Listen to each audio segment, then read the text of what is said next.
summer before sophomore year, I went to Cambodia to work in an orphanage. One day, we were on our way to visit a mosque when a local on a motorcycle somehow thought their bus had cut him off. So, he decided to take revenge. He did this by racing ahead of the bus, finding a 10-pound rock, and throwing it through the bus window. Luckily, no one was sitting next to the window it shattered. However, it did not just land in the seat next to it. It ricocheted off of the window frame and hit me in the head. Right there.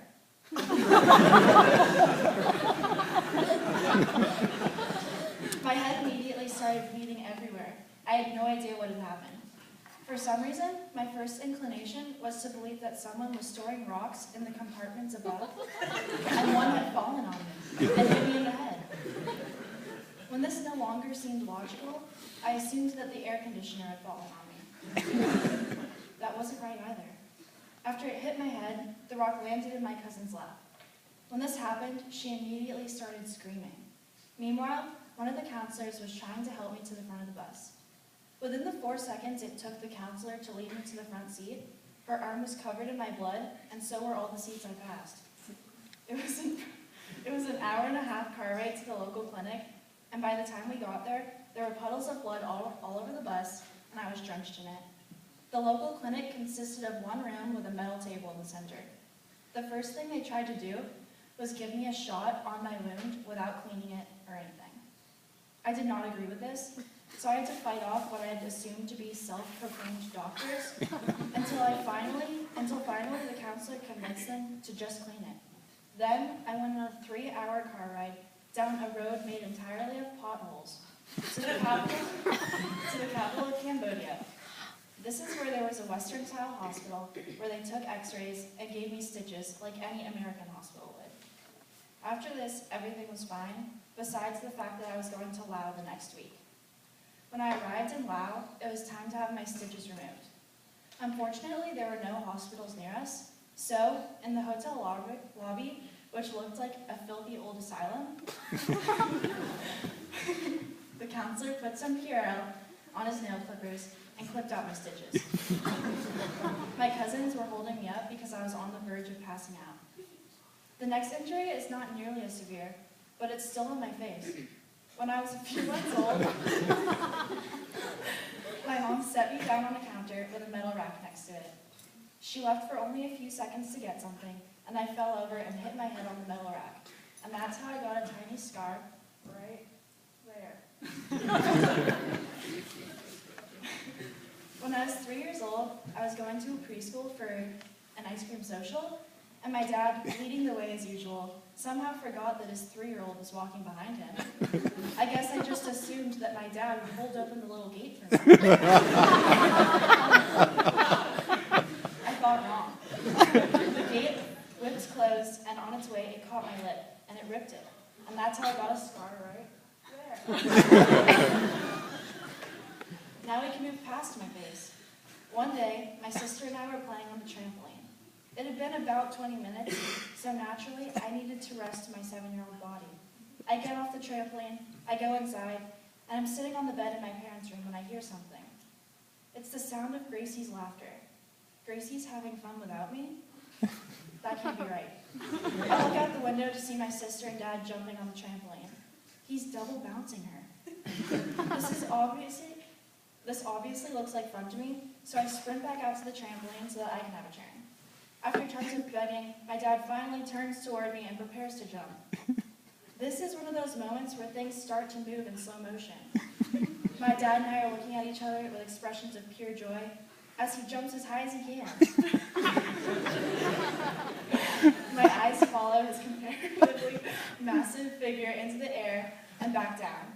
It was the moment that his feet touched the ground that things started to speed up. My dad lands. I'm leaning backwards for some reason. I fly back, hit the net of the trampoline, and my arm was pinned behind me, so I broke it. My elbow, instead of being located halfway between the hand and the shoulder, was now located halfway up my humerus.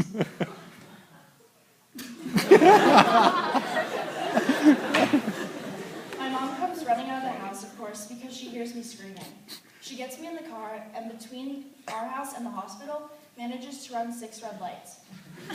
I remember this because I counted. The whole ride there, I was telling my mom to stop honking like a crazy woman and asking her if she knew that she just ran another red light. She gave me a look that only mothers can give, and I knew that she knew. Anyway, we get there, and I went into surgery immediately. I stayed 3 nights in the hospital, and I was put into a cast for 6 weeks, and then I was fine. Now we can move down to my wrists. Ever since I was little, it has been my dad's dream that I become a professional bike rider. It was in the 8th grade that my dad decided it was time for me to take the next step in my cycling career. He purchased some clip-in shoes for me. Now, for those of you who don't know, clip-in shoes are bike shoes that attach your feet to the pedals. Of course, he also wanted me to try them out that day. So we go for a ride, and it's been a while, so I feel like I've gotten used to them. So my dad decides to lead me up a mountainside road. It didn't seem so bad because I didn't notice the gradual incline until it was too late. It was getting steeper and steeper, and the wheels on my bike started turning slower and slower. I knew I was going to fall, but I didn't do anything about it. After what seemed like hours, but was only a few minutes, I came to a complete stop on the incline. Now, this was not like the moment on the trampoline when everything seemed to be going in slow motion. This was actual slow motion. It was literally the slowest fall that you can imagine. It probably took a whole minute for me to actually hit the road. But no, I did not unflip my shoes and save myself. No, I did not try to pedal harder to get up the side of the mountain, no. I just let it happen. I did absolutely nothing to stop myself. I fell over on my side and fractured my wrist for the first time. I broke my other wrist playing soccer. When you picture this, you're probably imagining some crazy tackle where I somehow scored in the end. But no, that didn't happen. I knowingly made a completely illegal tackle because that girl was pissing me off. We both ended up on the ground. I received a yellow card and broke the other wrist. The girl was completely fine. Then, this one time, I decided to try snowboarding. And I was actually really good at it, going down a bunny hill on my very first run, until I fell backward, put both of my hands down to catch myself, and broke both of my wrists.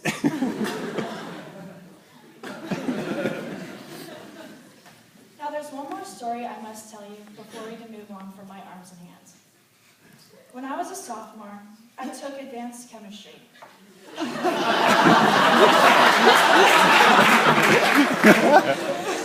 day, we were doing an experiment, and Mr. Wilkins asked who would like to be the volunteer.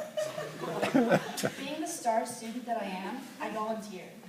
But, oh no, there was someone else who wanted to volunteer too.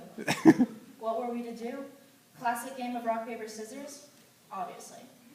Naturally, I won, so I got to do the experiment.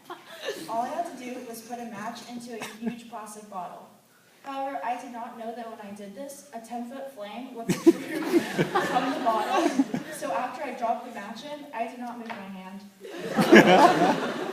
No, I let the flame engulf my hand. Anyway, long story short, I went to the burn unit in the hospital.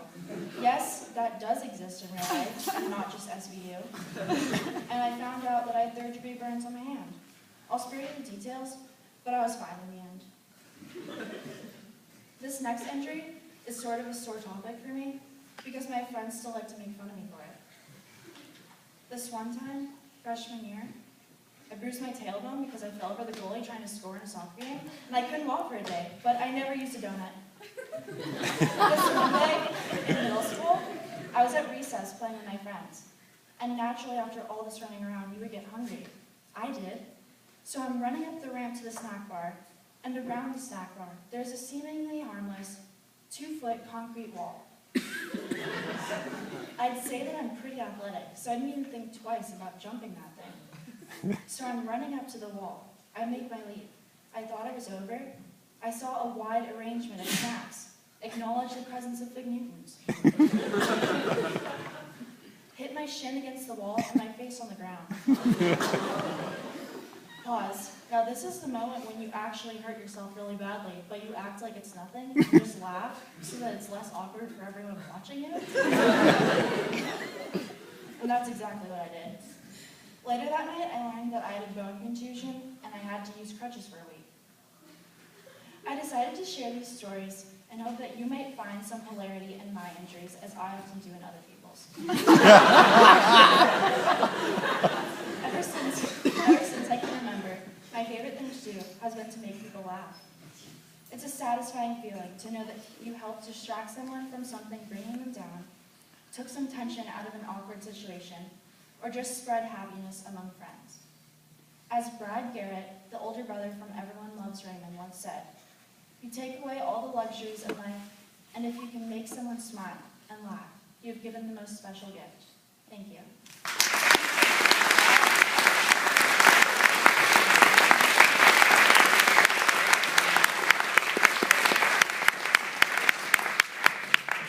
All right, make sure you come up and congratulate your speakers.